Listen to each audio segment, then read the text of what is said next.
Okay, gang, really quick before we jump into the video.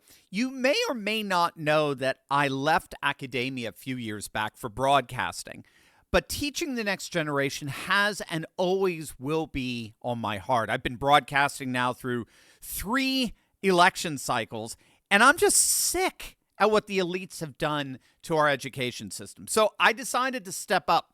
My team and I have been working on this for well over a year now. I started a school, and I have absolutely massive plans to take it nationwide. The Worldview Institute of Entrepreneurship and Apprenticeship opens its first location in Lancaster, Pennsylvania on April 9th, and I want to invite you to the ribbon cutting. And I built a whole amazing event around it, so I want you to come and join me at the Kingdom Builders Experience, April 9th through 11th. You'll get an exclusive invite to the school's ribbon cutting. You'll be invited to a special Scotch and Cigars meetup with yours truly. I'll be lecturing at the school, plus we're hosting a Business Makers Summit where education meets opportunity. Now, seats are limited. Click the link below to learn more, and I can't wait to see you there. Marine Le Pen, the far-right leader, got convicted in court and is now banned from running for office for 5 years. Do you have a comment on that? That's a big deal. That's a very big deal. I know all about it, and a lot of people thought she wasn't going to be convicted of anything, and I don't know if it means conviction, but she was banned for running for 5 years, and she's the leading candidate. That sounds like this country. That sounds very much like this country.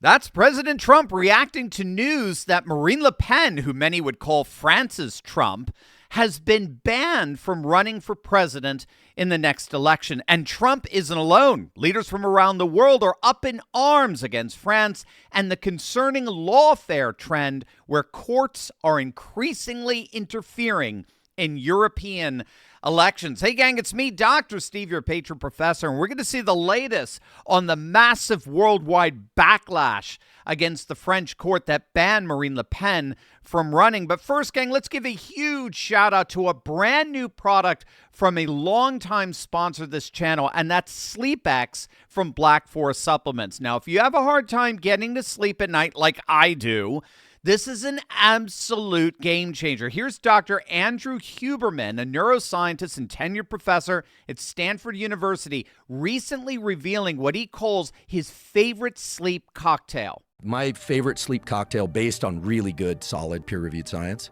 is magnesium threonate and something called apigenin, which is basically a derivative of chamomile. Those two things work really well. They essentially shut down the forebrain thinking, anticipating part of your brain, allow you to drift off into sleep really well. Oh, I need that all day then, if you could shut that down. You know, theanine is the third thing in the cocktail. Isn't theanine, that is also a nootropic? So theanine also turns on what's called the GABA system. It's like an inhibitory neurotransmitter, and it helps suppress anxiety and kind of turn off thinking. It helps you make the transition into sleep. Let me write all this Sure stuff thing. down, because I think I do need this. These are a game changer. I'll be amazed if it doesn't help. Black Forest has created a supplement that contains all of these ingredients and more. SleepX takes advantage of the latest cutting-edge science to help you not only fall asleep, but stay asleep naturally. Forget about destroying your ability to fall asleep with melatonin or using Big Pharma's dangerous and addictive sleeping pills. Fall asleep naturally with this amazing sleep cocktail. And here's what makes it even better.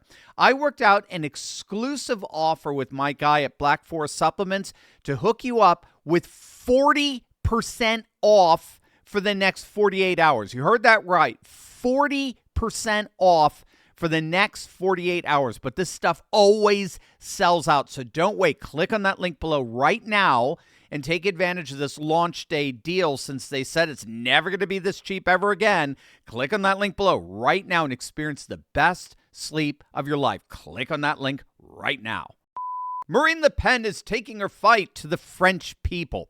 As many of you know, yesterday, Le Pen, the head of the Patriot Party known as National Rally and the front runner in their next presidential election, was found guilty of embezzlement by a French court and banned from running for office for the next 5 years. So basically, what happened is that the court ruled that Le Pen misused funds that she received from the European Union to pay members of her own party. This is back when the party was called the National Front. to do non-EU related work. So in essence, she was accused of basically stealing the equivalent of about $5 million to serve her own national political interests rather than continental EU interests. Now, the outrage here is that apparently everyone in the EU does this. The parties that go and serve as members of the European Parliament are the exact same parties that serve as MPs in their respective countries. And the funds get mixed up all the time for everyone. But this was clearly weaponized to block Le Pen from running. And we know that because she got double the charges. She was charged as a politician and as a party chairperson. Right? So, because she's the head of the party she's been the head of the party for years now. So the charges were clearly cooked up to take her out of contention for the presidency. So she was sentenced to 4 years in prison, 2 of which got immediately suspended, and the other 2, she should be able to serve as house arrest. But regardless, she has now been effectively banned from running for the presidency of France in their next election in 2027, even though she was the front runner. Now, the international outrage has been swift and fierce. As you saw earlier, President Trump himself weighed in on this, drawing an analogy with the lawfare that he himself faced here in the United States. Elon Musk agrees. He said that this is the go-to standard playbook of the far left. Quote, when the radical left can't win via Democratic vote, they abuse the legal system to jail their opponents. This is their standard playbook throughout the world. And he retweeted Michael Benz's tweet that listed out all the examples of late of international lawfare attempting to ban candidates from elections. So, of course, Marine Le Pen in France, Bolsonaro in Brazil, Imran Khan in Pakistan, Matteo Salvini in Italy, Donald Trump in America, and, of course, Colin Georgescu in Romania. The deputy prime minister of Italy, Matteo Salvini, again, himself a victim, as it were, of this weaponization of lawfare. He's actually calling it a, quote, declaration of war by Brussels, referring to the seat of the European Union. Viktor Orban of Hungary tweeted out, Je suis marine. I am marine. Many are pointing out that the French court is actually fulfilling precisely what J.D. Vance warned about just weeks ago. Check it out. Germany's entire defense is subsidized by the American taxpayer. There are thousands upon thousands of American troops in Germany today.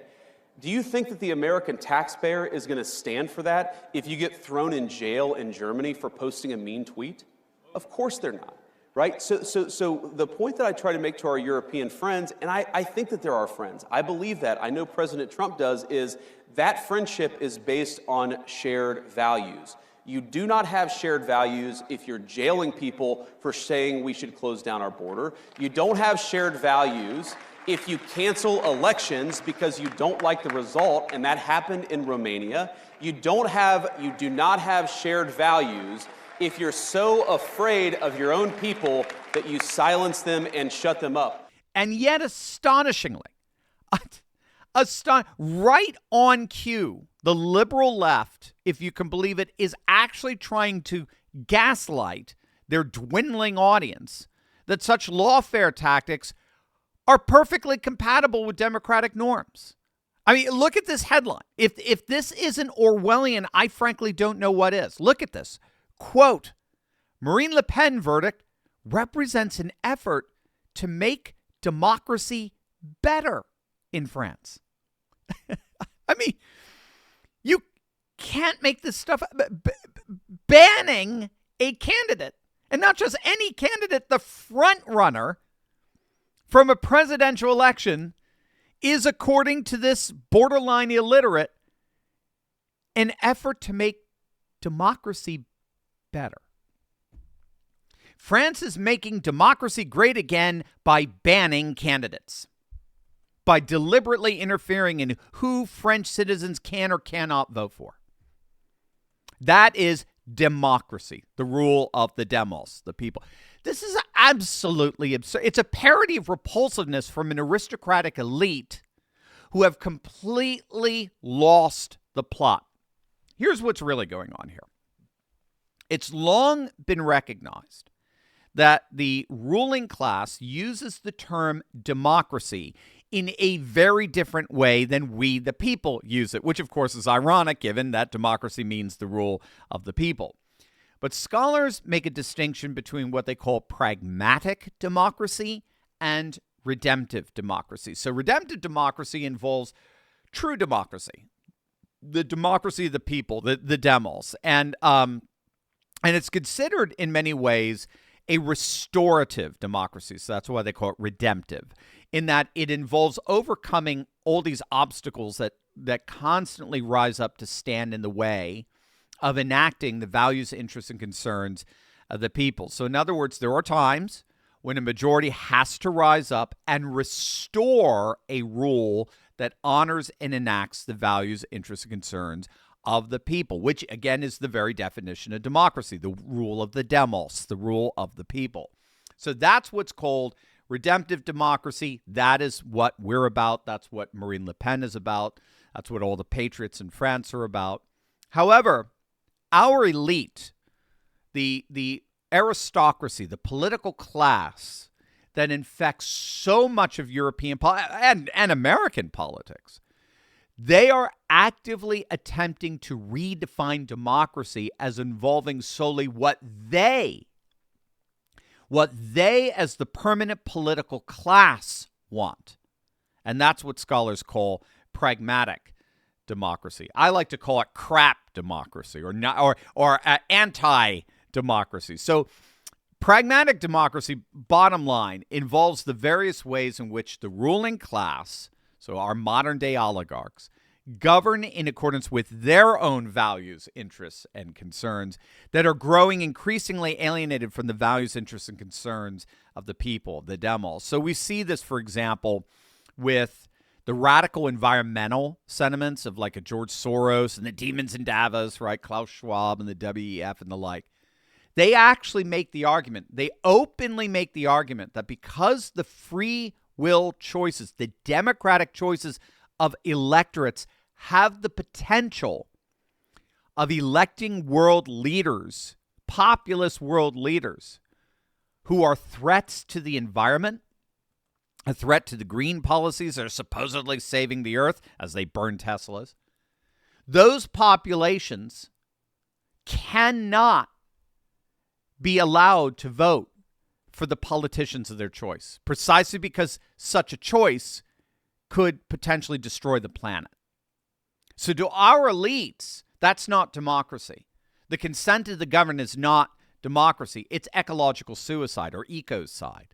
Our votes are killing the planet. So they do everything they can to thwart the will of the people when that will is expressed in ways that our elite don't agree with.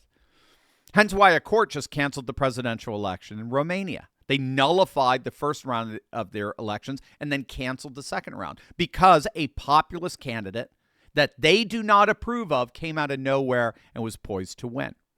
So they canceled the election. Because our elites consider themselves the enlightened ones, the only ones who truly understand how the world ought to be governed, they believe in thwarting the will of the people, that they ironically are protecting and defending democracy in that they are protecting the informed consent of a ruling elite, the true demos who have been entrusted with world rule. Unfortunately for them, in the end, all of this lawfare is nothing more than a sign of total and complete desperation. As JD said earlier, this lawfare is an admission that the political elite have lost the people. The people are increasingly refusing to go along with the gaslighting of this failed elite, and they're more and more embracing the populist patriot parties all around the world. And so the elites have been reduced to cracking down on such mass democratic dissent by way of lawfare, by way of generally unelected judges who the elite appoint not to protect the rule of law, but to protect the rule of the elite. And it's not working. Just like what we saw with Trump and all those indictments. The populist parties are only getting stronger in the face of such blatantly anti-democratic tactics. Take a look at this poll. Look at this. Just came out from YouGov. It's the latest. The AfD, right? The Alternative for Germany that Elon Musk supports. That's their Patriot Party. They came in second place in their last national elections. They are now just 2 points from becoming the number one party in all of Germany, surpassing the CDU, which has been the most popular party since World War II. Let that hit you. The party that the German establishment has been doing everything it can to stop, they've actually gone so far as to threaten to ban them, is now on the cusp of becoming the single most popular party in their entire nation. I have no doubt we'll be doing that video very, very soon. The future of Germany is AfD. The future of Spain is Vox. The future of the UK is Reform. And the future of France is National Rally. I mean, there's just no getting around this. In our first video today, you definitely want to check it out. I talked about how analysts are noting that the old liberal establishment order that's married to the old industrial age, the second industrial revolution, is increasingly and inexorably being eclipsed by a new technological digital age that's now being referred to as the third industrial revolution. We are literally entering into a new world, a new social order that in turn means that the old establishment politics of the old Cold War era are coming to an end. The new politics of the third industrial revolution is one that rejects ideology and embraces identity.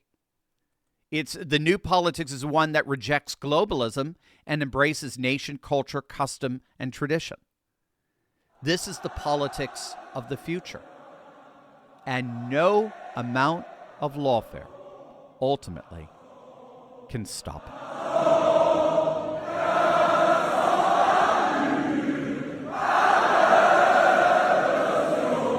Hey there, Turley Talker. You know what? I'd love to hear from you. That's why I'm launching the Dr. Steve hotline, where you can call in, leave a question, and maybe even hear your own voice featured on an upcoming episode of the show. Whether it's about the latest political shakeup or cultural trends or how we keep pushing forward in this new conservative age, I want to know what's on your mind. Call me at 717-844-5984. Just leave your question. I'll be checking in every single week to answer as many as I can. Again, that's 717-844-5984. Your chance to be a part of the conversation. One more time, 717-844-5984. Give me a call and let's talk.